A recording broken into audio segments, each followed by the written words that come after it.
শীতের অন্যতম একটি পিঠে হলো চুষি পিঠে। আমরা অনেকেই অনেকভাবে চুষি পিঠে বানিয়ে থাকি। তবে আজকে আমার রেসিপি ফলো করে যদি পিঠে বানান, তাহলে দুধে দেওয়ার পর পিঠেগুলো একটাও ভেঙে যাবে না, আর ঠান্ডা হওয়ার পর পিঠেগুলো শক্তও হবে না। চলুন তাহলে রেসিপিটা দেখে নিই। পিঠেটা বানাবার জন্য প্রথমেই আমি একটি কড়াই বসিয়ে তার মধ্যে দিয়ে দিয়েছি 1 বাটি পরিমাণ জল। জলটা একটু গরম হয়ে এসছে, এবার দিয়ে দিলাম সামান্য নুন আর হাফ চামচ পরিমাণ ঘি। এবার আমি এর মধ্যে দিয়ে দিচ্ছি ওই একই বাটির 1 বাটি পরিমাণ আতপ চালের গুঁড়ো। দিয়ে আমি খুব ভালোভাবে এটাকে মিশিয়ে নিচ্ছি। এটাকে নেড়ে চেড়ে আমি মিশিয়ে নিয়ে এবার এটাকে আমি ঢাকা চাপা দিয়ে 4 মিনিট রান্না করে নেব। এই সময় গ্যাসের ফ্লেমটা অবশ্যই লো রাখতে হবে। 4 মিনিট পরে আমি এবার এটাকে খুব ভালোভাবে মিশিয়ে নেব। এই সময় গ্যাসের ফ্লেম আমি বন্ধ করে দিয়েছি। যখন এভাবে মেশানো হয়ে গেছে, তখন এবার আমি এটাকে উঠিয়ে নিয়ে একটা থালার মধ্যে ঢেলে নেব।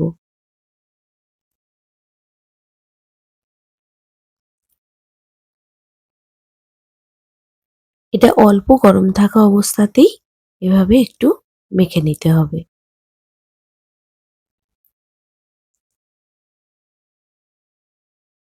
গরম থাকা অবস্থায় যদি এটা মেখে নেওয়া হয়, তাহলে ডোটা খুবই সুন্দর একটা মসৃণ সফট ডো তৈরি করা হবে। ডোটা আমার এখানে তৈরি করে নেওয়া হয়ে গেছে। এবার আমি দেখাবো কিভাবে চুষিগুলো বানিয়ে নিতে হবে। এভাবে ছোট ছোট করে আমি কেটে নিচ্ছি। এবার এটাকে হাতের সাহায্যে এভাবে একটু লম্বালম্বি আমি একটা শেপ দিয়ে নিচ্ছি। সামান্য এর মধ্যে দিয়ে দিচ্ছি চালের গুঁড়ো। দিয়ে এভাবে হাত দিয়ে পাকিয়ে আমি 2 রকম ভাবে দেখিয়ে দেবো যে কিভাবে চুষিগুলো আপনারা বানাতে পারবেন। প্রথমে হাতের সাহায্যে এভাবে আমি চাপ দিয়ে দেখিয়ে দিচ্ছি কিভাবে বানাতে হবে চুষিগুলো।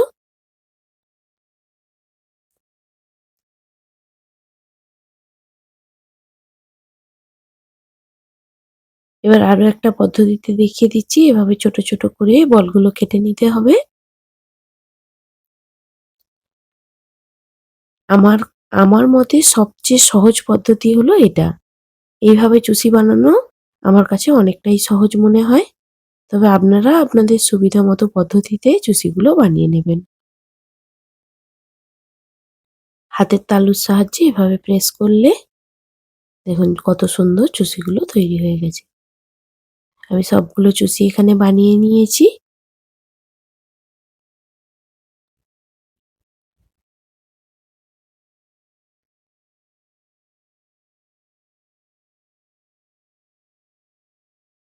এবার পিঠেটা বানিয়ে নেওয়ার জন্য দুধ বসিয়ে দুধটাকে একটু জাল দিয়ে কমিয়ে নিয়েছি।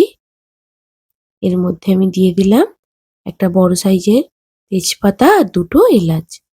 দিয়ে নেড়েচেড়ে ভালো করে দুধটাকে আরো কিছুক্ষণ জাল দিয়ে নিচ্ছি।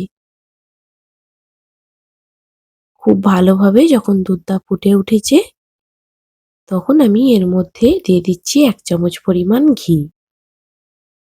দুধে ঘি থাকে, কিন্তু যদি আলাদাভাবে ঘিটা অ্যাড করা হয়, তাহলে পিঠেটা বানাবার পরে টেস্ট অনেকটাই বেড়ে যায়। এবার এর মধ্যে আমি একটা প্যাকেট দুধ পুরোটা দিয়ে দেব। দিয়ে হ্যান্ড হুইস্কের মাধ্যমে একটু ভালোভাবে মিশিয়ে নিচ্ছি।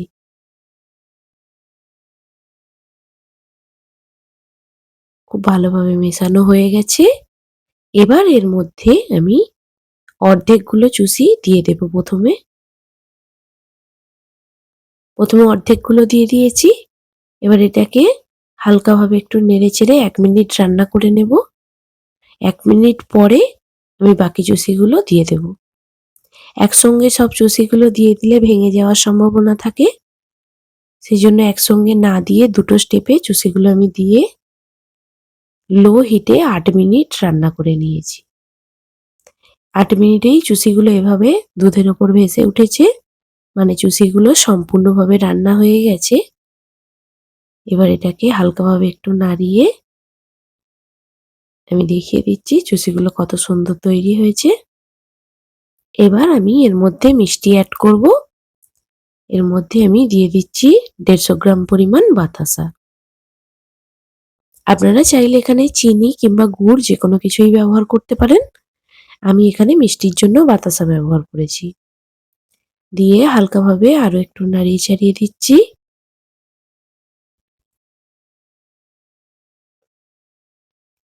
এবার খুব সামান্য পরিমাণ একটু নুন দিয়ে দিলাম। মিষ্টি জিনিসের মধ্যে সামান্য একটু নুন ব্যবহার করলে মিষ্টি জিনিসের স্বাদ আরো অনেক গুণ বেড়ে যায়। আপনারা আমার এই দেখানো পদ্ধতিতে চুষি পিঠা অবশ্যই একবার বাড়িতে চেষ্টা করবেন। আর কেমন হলো আমাকে কমেন্ট বক্সে অবশ্যই জানাবেন। আমার এই আজকের প্রচেষ্টা যদি আপনাদের ভালো লেগে থাকে তাহলে অবশ্যই লাইক করবেন, বন্ধুদের সঙ্গে শেয়ার করবেন, আর ভালো লাগলে আমার চ্যানেলটিকে অবশ্যই সাবস্ক্রাইব করবেন।